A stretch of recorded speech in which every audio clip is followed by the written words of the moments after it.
everybody, I'm Tom Vasel. Welcome to Week in Review here on the Dice Tower. This is a video series that we do once a week where we tell you everything that we put out the previous week. We give you a short summary of each thing, and then if you want to watch the whole video, which we hope you do, click on the links in the description below. Here we go. Hey everybody, I'm Garcia. Here's what I did last week. So I put out a top 10, personal top 10, talking about improvements from one edition to another in my 10 favorite times that has been done, where a second edition or a third edition was a fantastic new update of the previous printing of that game. And then I reviewed a few games. So I reviewed Careers as a sort of an old-timey Foursquare with the rest of the guys, and I rate Careers a 2 out of 10. I think it's a very bad game. I don't think it has very many redeeming qualities, if any. There might be half a redeeming quality in there, so obviously I don't like it. I reviewed Color Code, which I rated a 6 out of 10. This is a party game in which there's a couple of rules that kind of get in your way.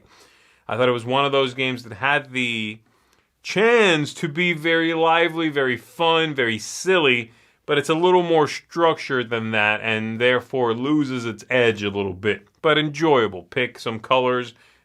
Someone is given words, they assign colors to them, and the rest of the group has to figure out what they thought of and find the same color match. And then I reviewed Waste Nights, second edition, which I also rated a 6 out of 10. And this one I really, really wanted to love. It's an epic post-apocalyptic game moving around Australia fighting mutants and robots and what have you. But the game is it's a little messy, it's a little lucky, it's very long, it's scenario-driven, and those scenarios really tend to outstay their welcome oftentimes. And it just wasn't quite all there. I think perhaps a third edition would, sort of tighten it up, and that would be amazing, but I don't think that's coming. So I enjoyed my plays of it. I wanted to keep messing with it, but I think I'm going to throw some house rules at it and see if I can shape it up to be what I want it to be. So it's if you love some of these trappings, it's a soft recommend for me. If you want your games more streamlined and a little tightened up when they arrive to you, then no, there's games that do this better. So there you go. That's it for me. I'll see you on the next one. Hey there, everybody. Chris here. This week I took a look at 3 different games. I gave the Acts of the Evangelists a 7. This is very much a historical game. This is going to look not maybe up to snuff for a lot of people. It has a few flaws, but I really am charmed by it. I think that its action system is good. I really enjoy what you're doing. You're kind of you're following the footsteps of the different writers of the Gospels. I think this is a unique theme, treated with a lot of reverence, and a good game around it, so I gave this a 7, a seal of approval. Next up, Squaring Circleville. Wendy and I took a look at this one together, gave this a 7.5. This is also a kind of a fun historical game. This is a Spielworks one where you are changing and revamping the roadways of a town that was built in a circle. Bad idea. I like it. It has a really, really fun action rondel. The game is a bit flat for me. I wish that the end game ramped up and was more exciting. Then this would have gotten a higher review. But overall, a 7.5 is still very good. I think this game is fun, even if it is a bit flat. And then lastly, I took a look at the Terra Mystica Automa solo box. Terra Mystica is not a game that I expected to have a solo mode. The Automa factory does a good job of trying to make it so that you're not running terribly too much on the computer player's turn or the Automa's turn. And so they did a good job where I'm able to focus just on my own play, and the Automa does stuff that still is going to kind of cut in my way but also build up and give me power. I thought this was a smooth implementation, a more difficult and more challenging one to run, but despite all that, smooth. So I gave it an 8.5. Just the product, just this solo box that you can purchase on its own. It does what I think it sets out to do very well. So I actually rate this higher than I rate the basic game of Terra Mystica. But anyway, that's my week. Thanks so much. Let's keep going. Hey everybody, it's Liz Boccolini. This week I reviewed Cascadia, which is a game where you're going to be drawing habitat tiles and animal tokens, trying to place animals on these different habitat tiles to meet certain scoring conditions. And I gave this one a 9 out of 10. I'll see you next time.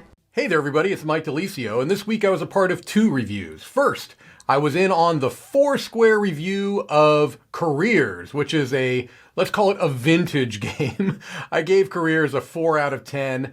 I tried to review it within the scope of the time period in which it was released, but even with that, to me, it just was not a game that I could recommend. I did not have a tremendous amount of fun playing it. There were a couple of little interesting things, the setting of your goal, your scoring goal at the beginning. That's a nice little hook, but I can't even imagine that I would choose that over other games of its same time period. So 4 out of 10.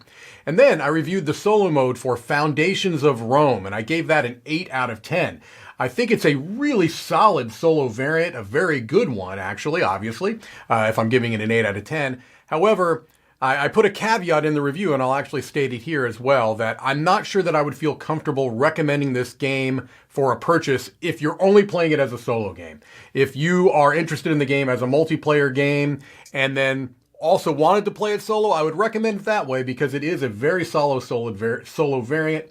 But this is a big product with a big price tag, and I do feel like I should put a little caveat in there. I don't know that I would feel comfortable recommending it as a solo-only purchase. Well, that's it for me this week. Let's keep it moving. All right, so for me, I reviewed Nobel Run, which is a noble attempt at a game. Ha ha ha. But it's a game about winning the Nobel Prize, particularly with a slant with women involved in science, great art, and everything else is kind of a mess. It's there is some take that doesn't need to be in the game, doesn't make sense thematically. It is a slow, shuffle way too much deck building game. Not very good. 5 out of 10. Termite Towers, another game that's kind of a mess, is a sequel to Waggle Dance. This one's about termites and building towers. It's a worker dice placement game with some really cool dice, but some major symbology problems on the board. And it's messy and feels like a lot of work for a few points. 5 out of 10. Uprising. This one I gave a 5.5 for, probably to a lot of annoyance because I know some people love this game. It's just not for me. It's a 4X cooperative game with great components for the most part, but it felt to me like it was more work than it was fun. 5.5 out of 10. We did a Foursquare review of Careers, the classic game from the 60s, and I have a lot of nostalgia for it. There's a lot of things I thought were fun about it back in the day. It definitely needs a facelift and stuff, so I would just give this one a 6 out of 10. Hush and Rush is a kids game for very young children where you're just taking a little truck and delivering packages to different doors. Like I said, very good for small children, a 6 out of 10. And Tricky Street, another game that's really good for small children. Actually, Tricky Street's the one I just explained, driving the truck around, dropping out packages.